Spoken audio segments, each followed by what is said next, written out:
ওই কবরে যখন জিন্দা হয়ে যাব, আমার আল্লাহ পাকের বান্দা বলবে আমি দুনিয়ায় যাব। আল্লাহ পাক বলবেন বান্দা তোর লাইফে কত সন্দেশালি করেছিস, কত মানুষের বুকে মাটি দিয়েছিস, কত মানুষের খানা খেয়েছিস, কত মানুষের কর্মচারী করেছিস, তুই কি একবারও ভাবিসনি আমারও কবরে আসতে হবে?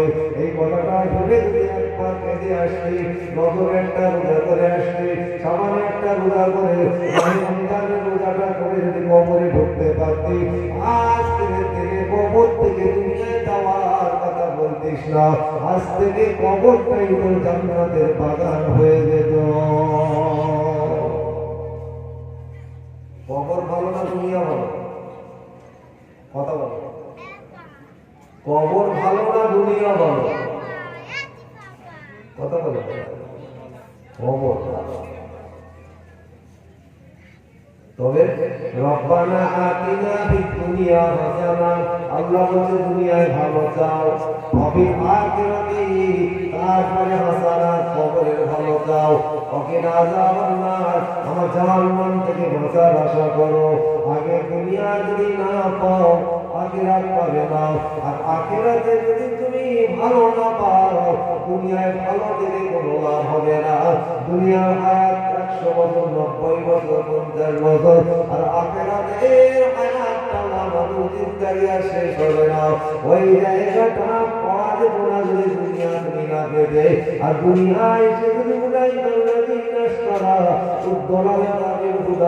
আল্লাহ বলছেন দুনিয়ায় তোর হিদায়াতের জন্য পাঠিয়েছিলাম, তুমি গুমরাহি কিনে নিয়েছো, এই গুমরাহি কেনার জন্য আখিরাত ধ্বংস হয়ে গেছে।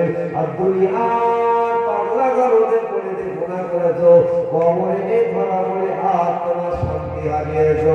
ওই জন্য দুনিয়ায় যতক্ষণ থাকো হবে আখিরাতের কথা মনে রাখার দরকার আছে না? আখিরাতের কথা মানুষের মনে করে না। 100-র মধ্যে পাওয়া যাবে না, 1000-এর মধ্যে পাওয়া যাবে না, 10,000-এর মধ্যে একটা পাওয়া যাবে না, 1 লাখের মধ্যে একটা আছে। দুনিয়া যদি বলেন প্রমাণ, আমি আপনাকে প্রমাণ দিচ্ছি, আপনি শোনেন। আল্লাহ পাকে রাসূল বলেছেন, আল্লাহ কোরআন বলেছেন, ইয়া আইয়ুহাল্লাযীনা আমানু, আমার বিশ্বাসী বান্দা, ঈমানদার বান্দা, আল মুসলিমু, মুসলমান বান্দা, আমানতু বিল্লাহ, ঈমান আনা বান্দা, ও বান্দা তোমার আমি এত ভালোবাসি তুমি জানো না। তোমার ওসিলায় আমি আকাশ খাড়া করে রেখেছি, তোমার ওসিলায় জমিন বিছিয়ে রেখেছি, তোমার দিকে লক্ষ্য করে সূর্যটা পুবারি আকাশে করি, চন্দ্রটা নামে করে আমি আল্লাহ তোমার ওসিলায় বাতাসটা বয়, তোমার ওসিলায় আমি আল্লাহ পাক দুনিয়া খাড়া করে রেখেছি। যেদিনে তুমি থাকবে না সেই দিনে আমার আর কিছু দুনিয়ার মানুষ দেখবে না। বলুন সুবহানাল্লাহ। একজন নামাজি বান্দা, একজন মুমিন বান্দা, একজন পরেশগার বান্দা, একজন মুসলমান বান্দা, একজন ইমানদার বান্দা আছে কিনা বলে? একজন পরেশগার বান্দা, আল্লাহওয়ালা বান্দার দাম আছে না নেই? কথা বুঝতে পারছো না বান্দা? আকাশের দাম বেশি না একটা পরেশগার বান্দার দাম বেশি? জমিনের দাম বেশি না একজন মুসলমানের দাম বেশি? সেই মুসলমানটা কি? সেই মুসলমানটা কে? তেড়েলখোর, সোরেলখোর, সুদখোর, ঘুষখোর, হালটালা, দোরটালা, চিটিংবাজ, চাঁদাবাজ, ওই মুসলমানটা হলো খাজা সাহেব হুজুরের মতো, দাদা হুজুরের মতো, বশিরুল্লাহ হুজুরের মতো। এইরকম মানুষের নাম আল্লাহ হচ্ছে এত দাম যার উসিলা করে সব। এই মানুষটা যতদিন দুনিয়ায় থাকবে সব ঠিক থাকবে, আর এই মানুষটা যেই দুনিয়াতে চলে যাবে আমি তাহলে যাবো না, আপনারা ইউটিউব দ্বারা চেয়ে দেখুন, মার্কেট দেখে আমি জাহান্নামের আগুন দেখতে পাবো। জাহান্নামের আগুন পানিতে নেবে না, কোনো কেমিক্যালে নেবে না, ওসব দিলে আরো হাইলাইট হয়ে যায়। মুসলমানের চোখের পানি নামাজের চোখের পানি, মুমিন বান্দার চোখের পানি, ইমানদারের চোখের পানি আল্লাহ সহ্য করতে পারে না। টাকা তোমার পকেটে আছে, রেখে দাও। বাহুতে তোমার বল আছে, তুমি তো জায়গায় রেখে দাও। বিল্ডিং বালাখানা আছে, তুমি গরম দেখিও না। তা যদি হয় বিশ্বের মানুষের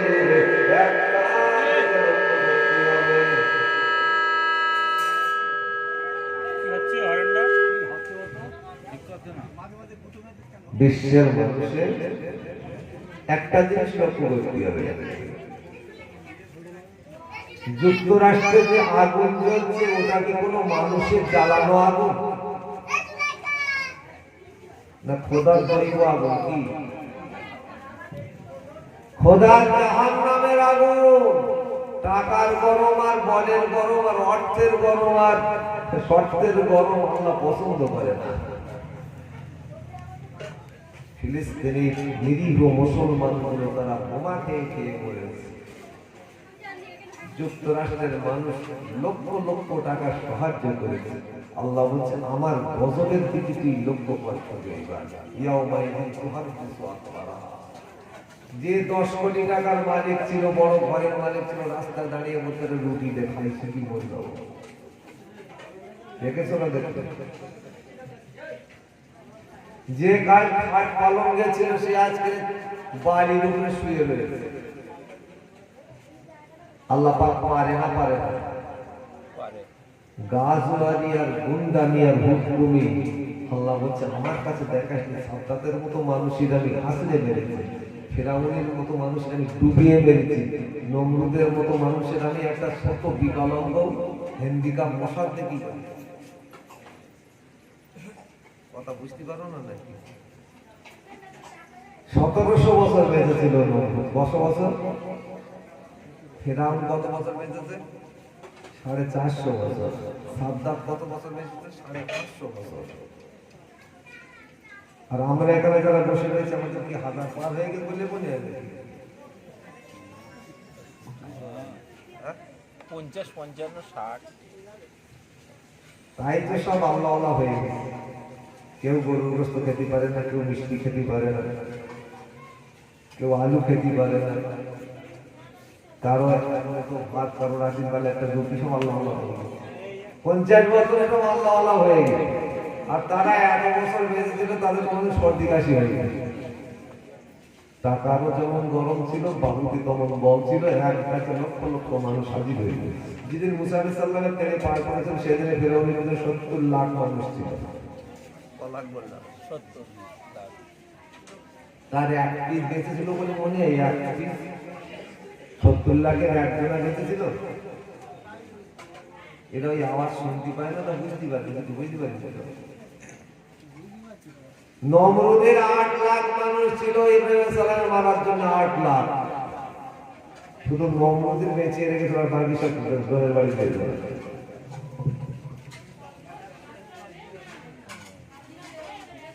খুব গভীর মনোযোগ দেন। শাবানের মাস সবে বরাত সামনে।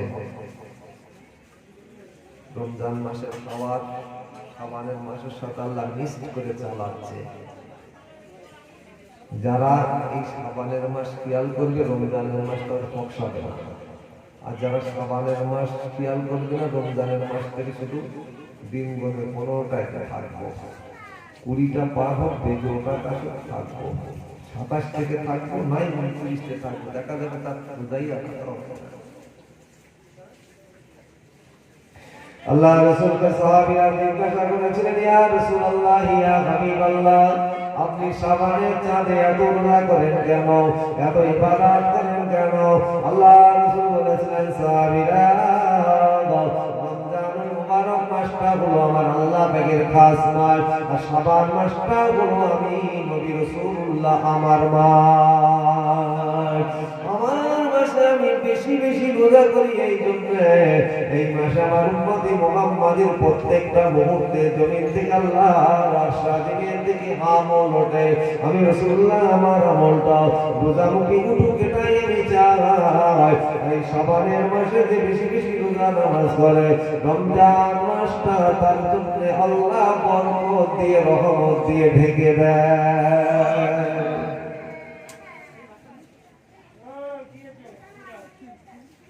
ইউটিউবের মধ্যে কিছু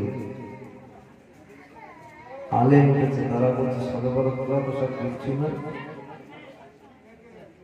তাবিজ ব্যবস্থা কিছু নেওয়া যাবে না, সব ছেড়ে খারাপ। আর এই সব জ্ঞান ছেলেরা দেখে আলেমদের ভুল ধরা যাবে, ঠিক বললো না বলবো না, ভুল ধরা যাবে। আচ্ছা, ওই আলেমগুলো কি বসিরহাট আল্লামা হুজুর থেকে বড় আলেম? বসিরহাট আল্লামা হুজুরের 25,000 কিতাব মুখস্থ ছিল, 25,000 কিতাব। যে আলেমগুলো এখন ফতোয়া দিচ্ছে 80 থেকে 85টা কিতাব পড়লে আলেম থেকে মুক্তি হওয়া যায়। 85টা কিতাবের মধ্যে একটা কিতাব যদি মুখস্থ বলতে পারে, আজ থেকে আর আমি মাইকে মুখ লাগাবো না। আর বসিরহাট আল্লামা হুজুর 25,000 কিতাব তার সিনার মধ্যে ছিল। তিনি শবে বরাত করেছে, শবে বরাতে রোজা করেছে, শবে বরাতে রাত্রে কবর জিয়ারত করেছে, শবে বরাতে রাত্রে আল্লাহর দরবারে কেঁদেছে। ভাই দাদা হুজুরের মতো আলেম আপনি বলেন বর্তমানে আছে কি? দাদা হুজুরের জীবনী পড়ে দেখেছি, শবে বরাত করেছে, ভাই আমার শবে বরাতে রাত্রে কবর জিয়ারত করেছে, শবে বরাতে রোজা করেছে, দাদা মেনুদ্দিন হুজুরের জীবনী দেখেছি। এই মানুষগুলো মেনে, এই মানুষগুলোর জ্ঞান, এই মানুষগুলোর তাসাউফ, এই মানুষগুলোর ইলমে লাদুনি, এই মানুষগুলো বিলায়াত আল্লাহ পাক এত বেশি দিয়েছিল, তাদের কিতাবগুলোর মধ্যে লেখা রয়েছে জায়েদ জায়েদ জায়েদ জায়েদ বান্দা তোমরা সব মানে বরাত মানে ভাগ্য। 1 বছরের মধ্যে ওই রাতটা এমন একটা তকদিরওয়ালা রাত আসতেছে, ঘুমিয়ে যেন কাটাইও না, খোদার কাছ থেকে চেয়ে নিও। খোদা ওই রাত্রে প্রথম আসমানের নিচে নেমে বান্দাকে ডেকে ডেকে বলে, এ বান্দা বান্দিরা, আচ্ছা রে কতটা গুনাহ করেছিস, কতটা গুনাহগার হয়েছিস, আমি আল্লাহ মাফ করে দিয়ে তোদের জান্নাতে দেওয়ার জন্য এখনো রহমতের দরজা খুলে রেখেছি। এদের কথা ভালো লাগে না? কোথার লামোজাবি, কোথার জামাতে ইসলাম, কোথায় আহলে হাদিস, দুটো কেতাবের এক পাতা দু পাতা একটা স্পষ্ট পড়ে জনগণ কিছু সামনে নারায় তাকবীর দিচ্ছে, তাইতে মতোয়ারা হয়ে ফতোয়া উল্টো সিধে চালিয়ে দিচ্ছে। আমরা যে বাগানের মানুষ, অন্য বাগানের কথা শোনা প্রয়োজন আছে বলে মনে হয়? আমরা কার বাগানের মানুষ? দাদা হুজুর কেবলা হুজুরের গার্ডেনের মানুষ। দাদা হুজুরের দোকানের খরিদ্দার আমরা। অন্য দোকান ভালো লাগবে না, অন্য বাগানও ভালো লাগবে না। কি ভাবছেন কি? এখন ইউটিউব উঠে কিছু ছেলেরা ওই দিকে দেখে জাতপাত দেখার দরকার নেই, ওই আলেম দাওয়াত করে ওটা বলতে যে মাথা খারাপ। খবরদার, বিশ্বনবী রাসূল পাক আম্মা জান আয়েশার ঘর থেকে চলে গেলেন। আম্মা জান বুবুদের ঘরগুলো খুঁজলেন, পেলেন না। মসজিদুল নববীর মধ্যে খুঁজলেন, পেলেন না। কোথায় গেছে? ইহুদিরা তুলে নিয়ে গেল, বেঈমানেরা তুলে নিয়ে গেল। এত হাওমাও বলে কাঁদছি, কাঁদতে কাঁদতে এই মা এবার কবরস্থানের দিকে চলে গেলেন। জান্নাতুল বাকিতে গিয়ে দেখে আমার রাসূলুল্লাহ দাঁড়িয়ে দাঁড়িয়ে হাউ হাউ করে কাঁদছে। এমন কান্না কাঁদছে, মা বাপ বেটা মারা গেলে এমন কান্না কাঁদে না। দীর্ঘক্ষণ আমার রাসূল পাক দাঁড়িয়ে দাঁড়িয়ে কাঁদলেন, আম্মা জান আয়েশা দাঁড়িয়ে দাঁড়িয়ে কাঁদলেন। মুনাজাত হয়ে গেলেন, ইয়া রাসূলুল্লাহ, ইয়া হাবিবাল্লাহ, আপনি এখন এই রাতের বেলায় এসে কাঁদছেন কেন? আয়েশা, আজকের কি রাত তুমি কি জানো? আজকের কোন সময় তুমি কি জানো?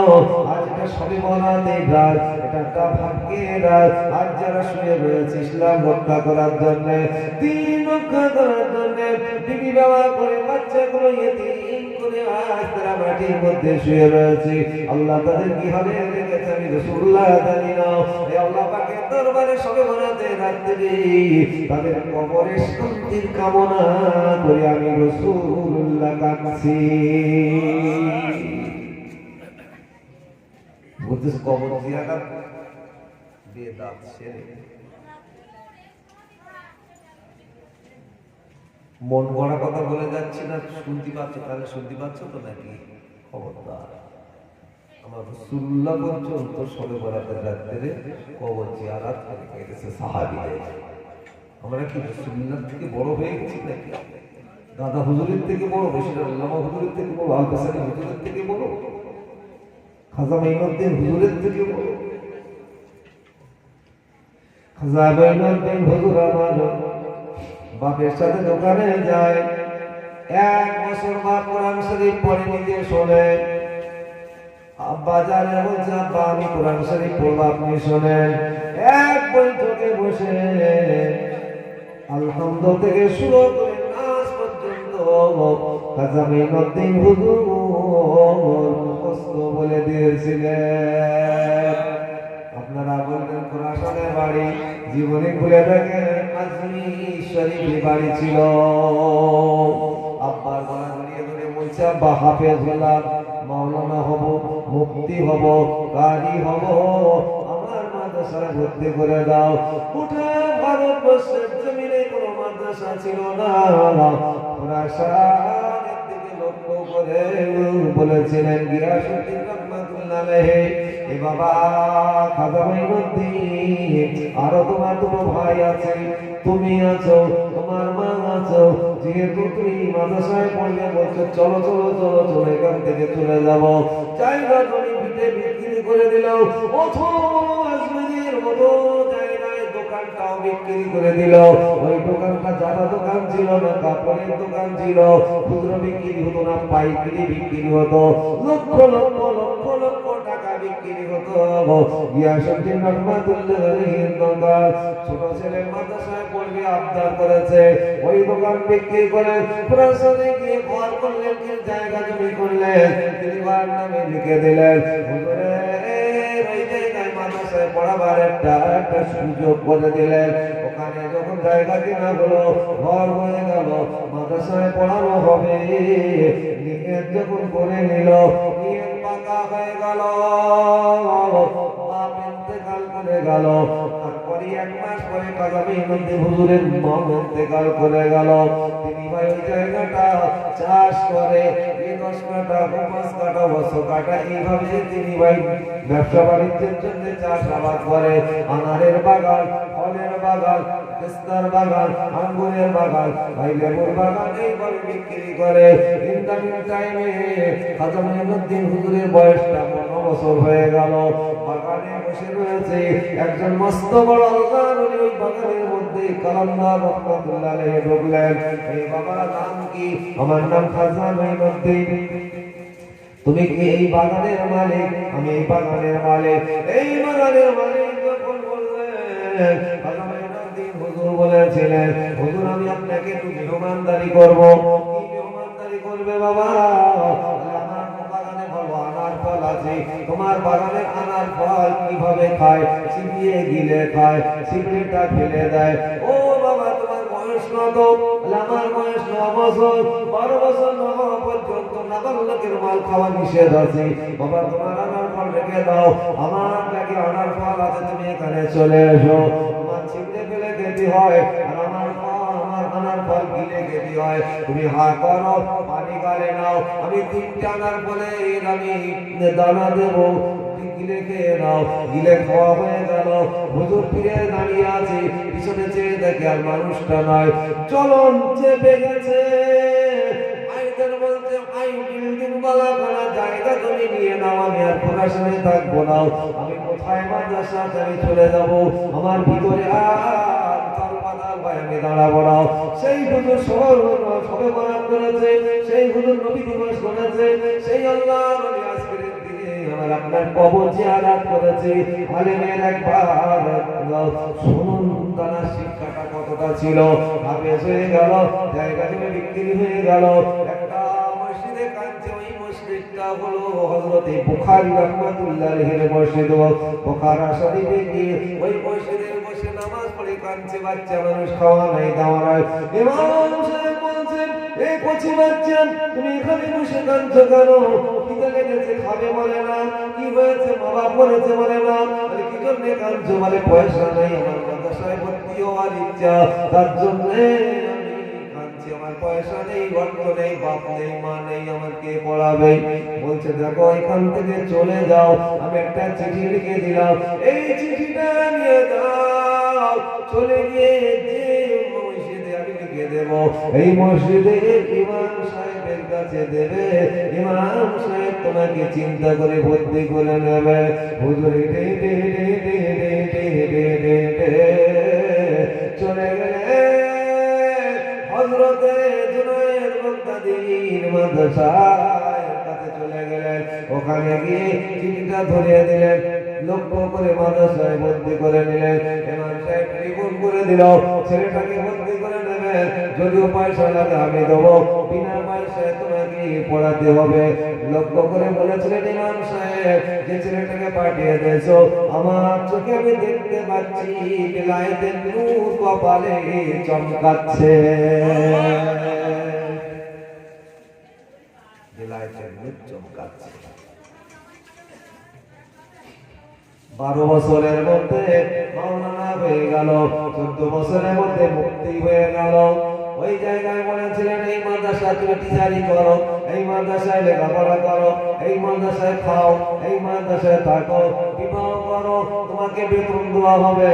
বলে না আমার ডিগ্রি হয়েছে, আমার এখনো চাইনি বিদ্যার সেই আপনার বাতুনি বিদ্যার আমার ক্লাস আমি এখনো পাই নাই। বাতুনি শিখবে? বলে হ্যাঁ আমি বাতুনি শিখবো। আমি চিঠি লিখে দিলাম, যাও উসমান গনির কাছে চলে যাও, ওই মসজিদে গিয়ে চিঠিটা ধরিয়ে দেবে। বাবা খাজা মাইনুদ্দিন হুজুর গিয়ে দাঁড়িয়েছে। উসমান গনি বললেন, এ বাবা খাজা মাইনুদ্দিন কি ব্যাপার? বলে চিঠিটা দেখেন কে দিয়েছে, চলে এসো বাবা ক্লাসে ভর্তি হও। সুবহানাল্লাহ সবক, আলহামদুলিল্লাহ সবক, ওয়ালেমা সবক, ইতিহাস লম্বা ছোট করে বলার জন্য বলছি।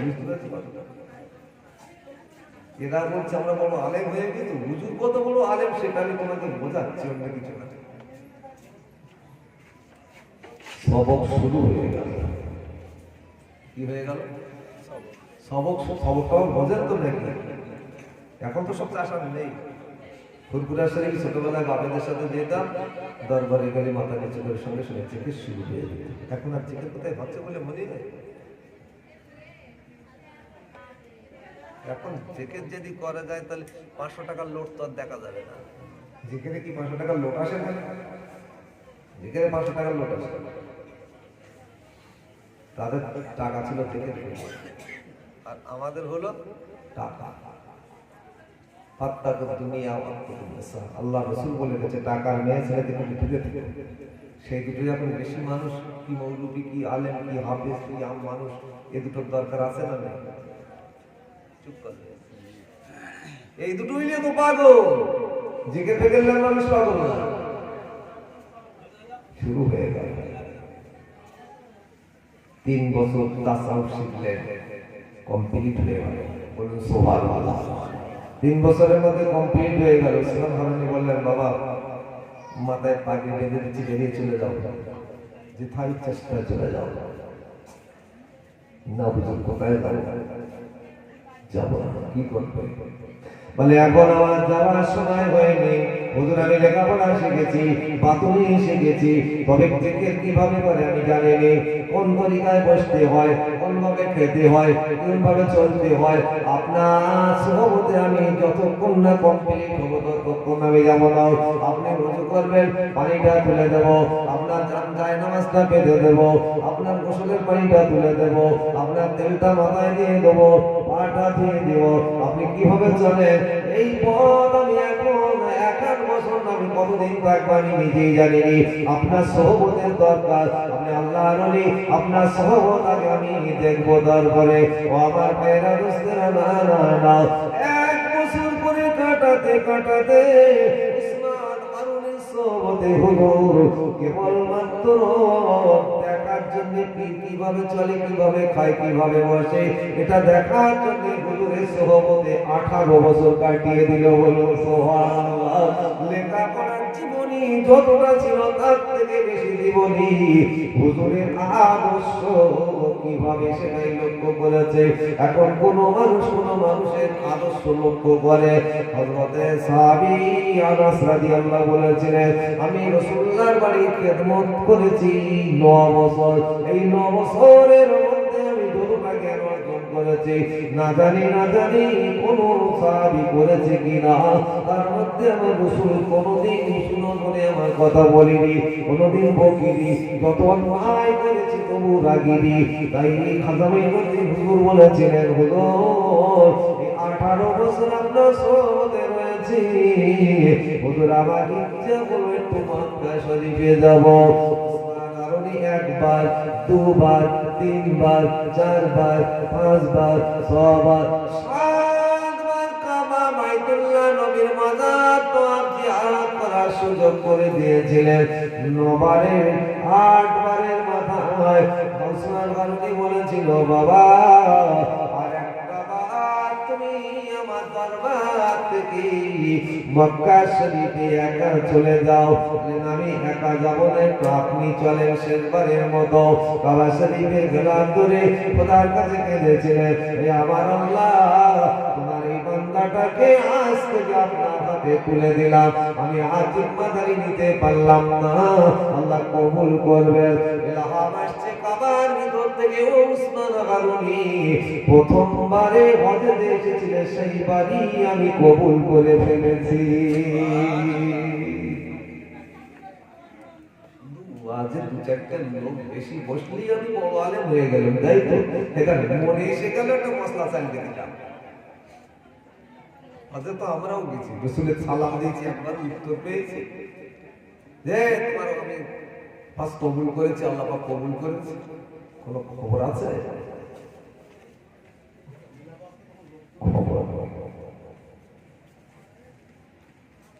মক্কা থেকে মদিনায় চলে গেলেন, মদিনা শরীফে চলে গেলেন। যাওয়ার পর কতটা সেখানে কারামতি শিক্ষকতাই বলতে আসে, চলে মদিনা শরীফে গিয়ে রাসূলের মাজারে বলছে, হুজুর যে কদিন আমি বাঁচবো মসজিদের নববীতে নামাজ পড়বো, আপনার কবর জিয়ারত করে জিন্দেগি কাটাবো। আর সঙ্গে সঙ্গে আওয়াজ আসে, খাজামাইনুদ্দিন মসজিদের নামাজও পড়লে আর আমারও জিয়ারত করলে তুমি দিদার পাবে না। কি করতে হবে? হিন্দুস্তানে চলে যাও। কোথায়? হিন্দুস্তান মানে কোথায়? ভারতবর্ষ, ইন্ডিয়া যাও। এখানে থাকলে দিদার হবে না, নামাজ পড়লে সওয়াব হবে না, চলে যাও হিন্দুস্তানে। হিন্দুস্তানে আল্লাহ বলা মানুষ নেই, জীব জন্তুর মতো ঘুরে বেড়াচ্ছে, বেহুদা, শরাব, জেনা, কোন দিনের কোন আলামত নেই। চলো ওখানে চলো। এ বাবা যা ভারতের জমিনে চলে যাও, আমার এখানে থাকলে দিদার হবে না। আর আমি কথা দিচ্ছি তুমি ভারতের জমিনে থাকবে, আমি রাসূলুল্লাহ তোমার সাথে আমি দেখা করে আসবো। আমি দেখা করে আসবো, চলে যাও। একটা দুটো মানুষের বায়াত করিনি, 90 লক্ষ ইহুদি, খ্রিস্টান, জৈন, পাদ্রী, পূজারী, যত রকমের মুশরিক বেদিন কাফের ছিল, এরকম করে 1 লক্ষ মতান্তরে আরো বেশি মানুষের কালেমা পড়িয়ে মুসলমান করে দিয়েছিল। ও বেঈমানের বাচ্চা, আজকের দিনে ঘুঘু দেখেছো তো ভাত দেখোনি, এখন বলছো সেই আজমিরে রওজার মধ্যে নাকি শিবির লিঙ্গ ঢুকেছে। মানে যেখানে যা ঘা দিছো দাও, ওই জায়গাটায় ঘা দিতে যেও না, তোমার চোখ চরমটা চলতে যাবে। ওই জায়গায় কি আল্লাহর ওলি মরে শুয়ে রয়েছে বলে ভাবছো নাকি? জিন্দা শুয়ে রয়েছে, ওই মাজারে ঘা দিলে অবস্থা খারাপ আছে। তাই পিছিয়ে ঘুরে বলে না, বাবা মাজারে ঘা দেওয়া যাবে না। তাই আমি আপনাকে বলছি, শুনুন, আপনার 90 লক্ষ মানুষের যিনি কলেমা পড়িয়েছে, আল্লাহ পাক জানার হাতে হেদায়েত দিয়ে দিয়েছেন। ও আমার খাজামাইনুদ্দিন, তুমি ওসিলা আর আমি হেদায়েতের মালিক। তোমার কথায় আজকে আমি আল্লাহ হেদায়েত দিয়েছি। খাজামাইনুদ্দিন তারাগার পাহাড়ের নিচে দাঁড়িয়ে দাঁড়িয়ে বলেছিল, ও পিতৃনাথ, তুমি বলছো খাজা মঈনুদ্দিনকে আমি হিন্দুস্তান থেকে তাড়িয়ে দেবো। খাজা মঈনুদ্দিন বলছে তুমি আমার হিন্দুস্তান থেকে তাড়াতে পারবে না, আমি হিন্দুস্তানে থেকে যাব, আল্লাহ চাই তো আমি তোমাকে তাড়িয়ে জাহান্নামে ফেলে দেবো। একটা মানুষের কলেমা পড়াতে পারিনি, একটা মানুষের হিদায়াতের রাস্তা দেখাতে পারিনি, একটা মানুষের ভালো মন্দ কোন নির্বাচন যদিও আল্লাহ পাকের কাছে আমরা কোনোদিন ফিরিয়ে আনতে পারি। যত ওয়াজ করছি মানুষ তত তাড়ি খাচ্ছে, যত ওয়াজ করছে তত মানুষ বিড়ি খাচ্ছে, যত ওয়াজ করছে তত মানুষ আগ ঠেলছে, যত মানুষ ওয়াজ করছে তত মানুষই আপনার দরজা ঠেলছে, যত মানুষ আজকে আমরা ওয়াজ করছি তত মানুষ সাক্ষাৎ মেলা দেখা বাদ দেয় না। আবার বড় বড় মশলার বেলা ঠিক আছে, যেরকম ওয়েটে পালে সেরকম ওয়েটে চলা ভালো। আমি নিজে মানিনি, আবার অপরেরও মানি। সেই সময় বরাত আমার খাজা মঈনুদ্দিন হুজুরও ভালো কার্যনির্বাহ করেছে, সেই খাজা মঈনুদ্দিন হুজুর নবী দিবসও ভালো কার্যনির্বাহ করেছে। খাজা মঈনুদ্দিন হুজুরের থেকে বড় আলেম হয়ে গেছে না। আর এই ছেলেগুলো সেই সব ভিডিও দেখে, অডিও দেখে এদেরও মাথা ঘুরে গেছে, বুঝছো? তাবিজ কবজা লোয়াজার হুজুর, তাবিজ কবজা লোয়াজার, তাবিজ কবজ করা খারাপ। আমার দাদা হুজুর তাবিজ কবজ করিনি, সেটা আল্লাহ হুজুর তাবিজ কবজ করিনি, হুজুর তাবিজ কবজ করিনি। এটার পরে করবে না এরা, শুধু ওই টানতে টানতে টানতে টানতে ফটাক করে একটা আলম বাজি করলে এক কথা শুনে না, ওরা দেখে অন্য জিনিস, সেটা বুঝবে কি? এটাকে খোলাই করি মালাই করি নদীর থেকে পানি তুলেছে, দগলা নদীর পানি তুলেছে, গাছের ডাবে পানি নেই, মায়েদের স্তনে দুধ নেই, নলকূপ সব শুকিয়ে গেছে। ওই রকম একটা আনা সাগরের মতো সাগর ফেটিয়ে একেবারে চৌচির হয়ে গেছে, কোনো জায়গায় পানি নেই, গরুর স্তনেও পানি নেই, ছাগলের মাঠেও পানি নেই, সব শুকিয়ে গেছে। কীর্তিদান করছে শিগগির যাও সাহেবের কাছ থেকে শিগগির ক্ষমা চাও, বলে সুবহানাল্লাহ। কারামতি ছিল না ছিল ছিল, তো সেই মানুষ তো সবাই বরাত করেছে, কি হবে? সেই মানুষ তো নবী দিবস করেছে, কি হবে? আমরা একটা ছোট একটা কলসির পানি এক গ্লাস বার করলে ঘুমাতে পারি, সাগরের পানি শুকিয়ে দিয়েছে। তা কি জাদু করে বলে মনে হয় নাকি? জাদু করে না, জাদু করে আল্লাহ আল্লাহ মানুষ শুধু তাই না, মুহাক্কিক আলেম, বড় বড় পণ্ডিত আলেম, এদের জাহিরি বিদ্যা যত ছিল বাতুনি বিদ্যা তত ছিল, জাহিরি বিদ্যা যত ছিল বাতুনি বিদ্যা তত ছিল। তারা চোখ বন্ধ করলে কোথায় চলে যেত?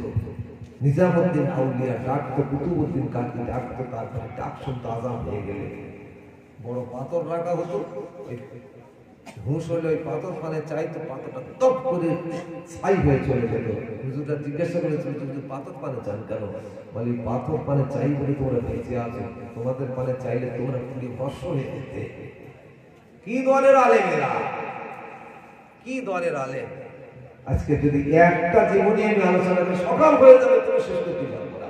বশির আল্লাহ হুজুরের জীবনে আলোচনা সকাল হয়ে যাবে, শেষ করতে পারবো না। দাদা হুজুরের জীবনী তো বড় কথা, এত বড় বড় বড় আলেম আল্লাহ করেছিলেন। এরা শুধু মনে করতে যে ওসব হুজুরা টুপি মাথায় রোয়াল করে বড় জামা গায়ে বাস করে খেয়েছে, এত সহজ হয়ে কি ভাই?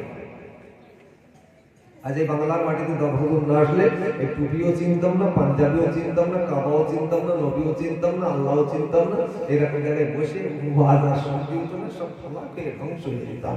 আজকের মোস্তানি, আজকের বাংলা আসামের মানুষ আমরা মোস্তানি দিচ্ছি, যাদের ওসিলা করে আজকে আল্লাহ আমাদের এত কিছু দান করেছে, তাদের সব দিলে এই জায়গাটাই আমাদের। আর সেই সব আলেম নেই না, সেই সব আলেম নেই না। আমার দাদা যদি এত সুন্দর বাগানটা ধ্বংস করে দিল, সাজানো বাগান ধ্বংস হয়ে যাচ্ছে, খোদার দরবারে কৈফিয়ত দিতে পারা যাবে না। তাই বলছি বাবু, আমার দাদা হুজুরের বাগান প্রথম বলেছি, আবার বলছি, ভালো না খারাপ? ভালো। ভালো না খারাপ? ভালো। এই বাগান থেকে অন্য বাগানে যাওয়ার কোনো দরকার নেই, এখানেই দাঁড়িয়ে থাকে। মাড়ির দাঁত দিয়ে চেপে ধরে দাঁড়িয়ে থাকে, সামনের দাঁত দিয়ে না, এই উপরে দেওয়ার ভয় আছে, মাড়ির দাঁত দিয়ে চেপে। তা সিম